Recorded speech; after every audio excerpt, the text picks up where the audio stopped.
K as in kwela ang hatid ng isang bata mula sa Mabalacat, Pampanga. Abot-abot na luha kasi ang kanyang eksena. Ano nga ba ang dahilan at ayaw niyang tumahan? Ang dami ko na kasi sa problema dito sa puso ko. Ano to? Ready ba yung puso ko?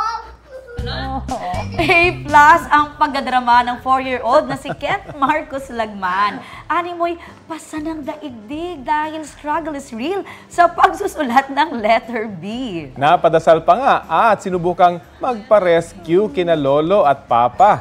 Good intentions lang naman si Mami Jasmine para ready si baby sa balik eskwela. Sa ngayon ho, mission accomplished na si Marco sa letrang B. Ang current challenge naman niya ay letrang E. Go, go, Marcos! Ikaw ay trending! Nakon, ang haba pa niyan, ha? Kaya mo Maraming yan. letters pa. Kaya mo yan, Marcos.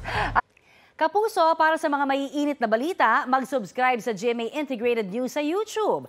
Sa mga kapuso naman abroad, subaybayan nyo kami sa GMA Pinoy TV at sa www.gmanews.tv.